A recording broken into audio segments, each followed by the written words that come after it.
In my business, whether it's at networking events or training events or really any other number of meetings, I get to encounter some of the most amazing leaders.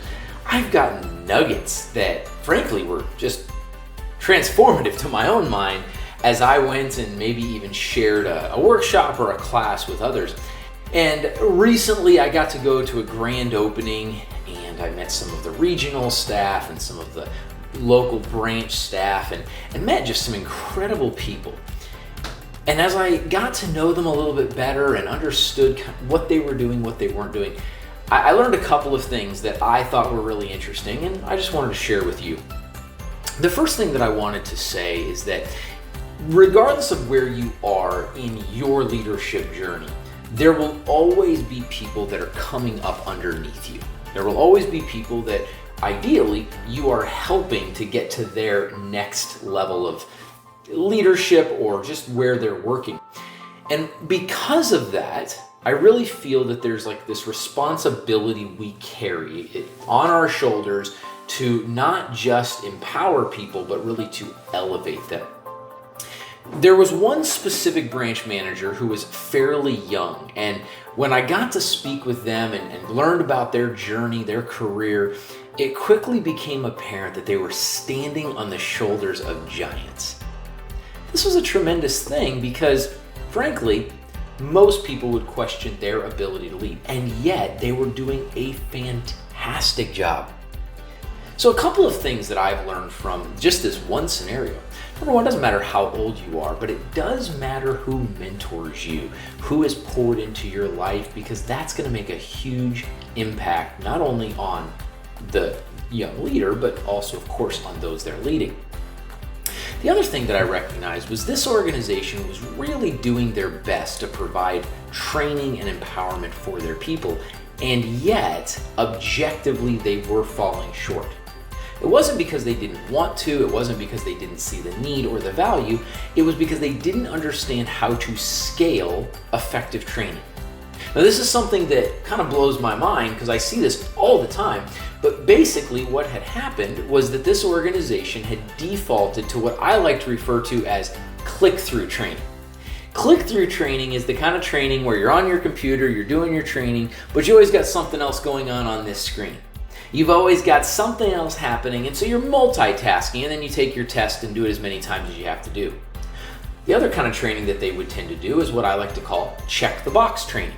Now, this is certainly better than no training at all, but this was the kind of training where they would take their staff for 1 day, 2 days, 3 days, whatever it was, and just pour into them for a lengthy period of time.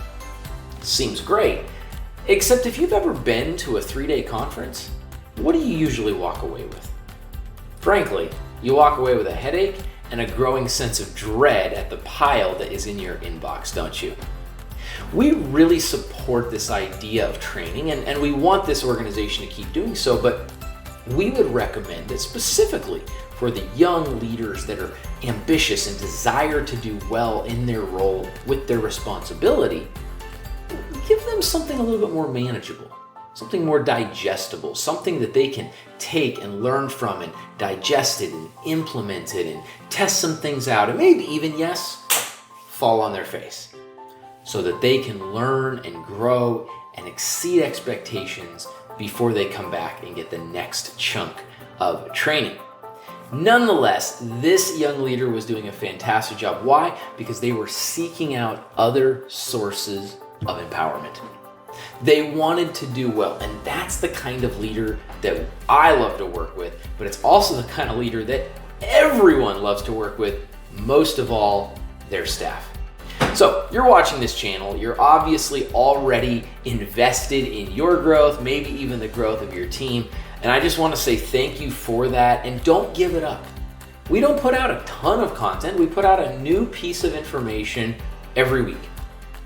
And maybe that's not enough, but maybe, what would it look like if you took this week's nugget and you put it into practice for a whole week? What if this week your takeaway was to use nuggets that you can implement all week? And instead of just continuing to absorb and get fire hosed with information, you go, okay, today's nugget is take a nugget.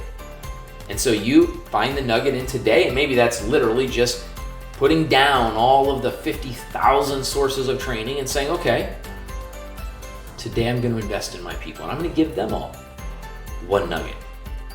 I don't know, what would that look like for you? It might be different for you than it would be for me or anybody else, but I wonder if that would work well. I also wonder, just maybe, if organizations dialed back the flood of information and were more intentional and empowering with their training.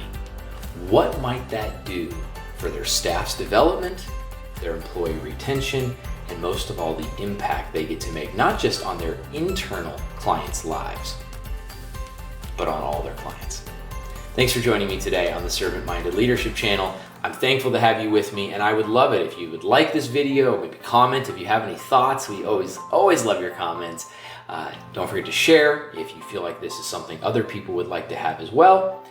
And of course, come back next time, because we are empowering leaders to change the world.